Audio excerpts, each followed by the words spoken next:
ভোর ভোর বেরিয়ে পড়লাম বৃষ্টির মধ্যে পেয়ারা বাগানে যাওয়ার উদ্দেশ্যে। তো আমরা কয়েকজন চৌমাথায় এসে ওয়েট করতেছিলাম, আর ওরা ওদিক থেকে গাড়ি নিয়ে আসবে। তো গাড়ি নিয়ে আসার পর আমরা কয়েকজন উঠে পড়ি। তো এরপর শুরু হয়ে যায় গান বাজনা।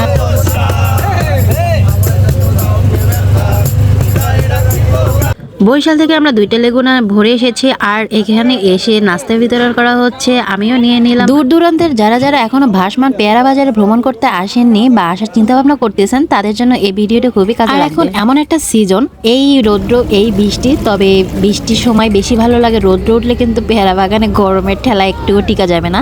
তো আমি একটু পানিতে পা ভিজিয়ে নিলাম, আমার কাছে বেশ ভালো লাগছে পানিতে পা ভিজানোর পর। এই ভিডিওটা কয়েকদিন আগের, আমার সাথে সাথে লেট হয়ে গেছে। আর যখন আমেরিকার রাষ্ট্রদূত আসবে তার ঠিক আগের দিন আমরা গিয়েছিলাম। আমাদের যাইতে যাইতে তো অনেক লেট হয়ে গেছে, তবে যারা অনেক সকাল সকাল যাবে তারা কিন্তু একদম ভাসমান পেয়ারা বাজারটা দেখতে পারবেন।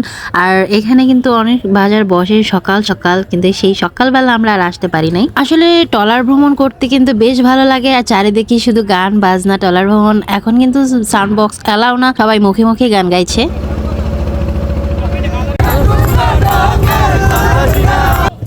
তো এরপর মেন যেখানে ভাসমান পেয়ারা বাজারটা বসে, তো এখানে চলে আসলাম। আমি কিন্তু ব্রিজের উপর উঠে গেছি, আপনাদের ভিউটা এখন দেখাবো। তার আগে একটু দরাদরি করে নিয়ে দেখে ওরা কত কি বলে দাম।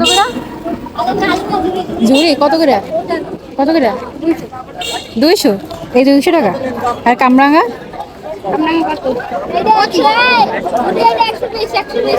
কোনটা? এইটা 120। এদের এই কাঁকড়গুলো তো পাকা পাকা। কোন কোন দূরে নিতে এটা কত ভিডিও পাঠা দিমু 100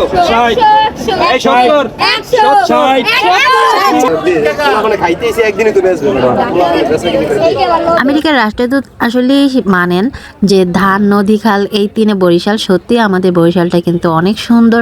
এরপর আমি একটু বাজারটা একটু হালকা পাতলা ঘুরিয়ে দেখাচ্ছি। এখানে কিন্তু খাবারের অনেক কিছুই পাওয়া যাবে বাজারে। তারপর চোখে পড়লো এখানকার স্থানীয় জেলা প্রশাসকদের, তারা আবার এখানকার একটু টহল দিতে আসছে। তারপরের দিন যেহেতু আমেরিকার রাষ্ট্রদূত ঘুরতে আসবেন, এখন যেহেতু প্যারা সিজন তাই ভাড়াটা একটু বেশি পড়বে। আর এক একটা সাইজ অনুযায়ী নৌকাও নিতে পারেন অনেকে, আবার কেউ ট্রলারও নিতে পারেন।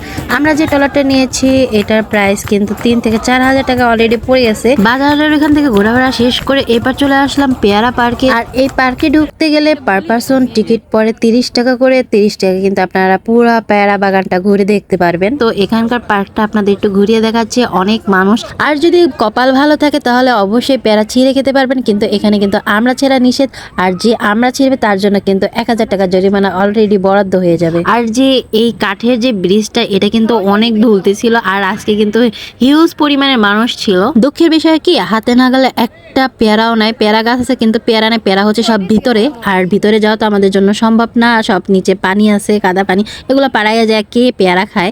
তাই উপর থেকে জাস্ট পেয়ারা বাগানটা দেখেই গেলাম। এখানেও আবার কিছু নৌকাতে পেয়ারা, আমরা জাম্বুরা এগুলো কিন্তু বিক্রি করে, আর এইগুলো একটু বেশি টাকা চাচ্ছিল। আর এই যে ছোট ছোট সাজিগুলো, এগুলা এক একটা সাজি 100 টাকা করে চাইছিল, কিন্তু ওরা আসলে পাকাতা কাঁচাতা করা এগুলো সবকিছু মিলাই দেয়, তাই আমার পছন্দ হয় না তেমন একটা। অনেক ঘোরাঘুরি তো হয়ে গেল, এরপর সবার পেটে টান লেগে গেছে। তো খাওয়ার জন্য আমরা চলে আসলাম আবারও ভাসমান পেয়ারা বাজারে, এখানকার একটা হোটেলে।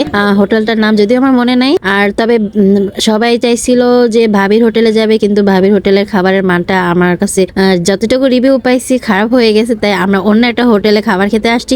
এখানকার ওনাদের সার্ভিস ভালো এবং খাবারও মোটামুটি ভালোই লাগছে আমার কাছে।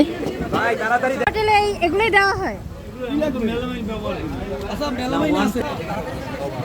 তো একে একে আমাদের খাবার এসে বললো। ভাত নিয়েছি, তার উপরে লেবু দিল, সালাদ দিল, এরপর করলা ভাজি। করলা ভাজিটা আমার কাছে ভালো লাগছে। এরপর আমরা মুরগির মাংস নিয়ে নিলাম, আর অনেকে মাছ নিছে। আমি মাছ পছন্দ করি না, এই কারণে মুরগির মাংস দিয়ে চালাই দিলাম। ডালটা আসলে আমার কাছে তেমন একটা আমরি লাগে নাই।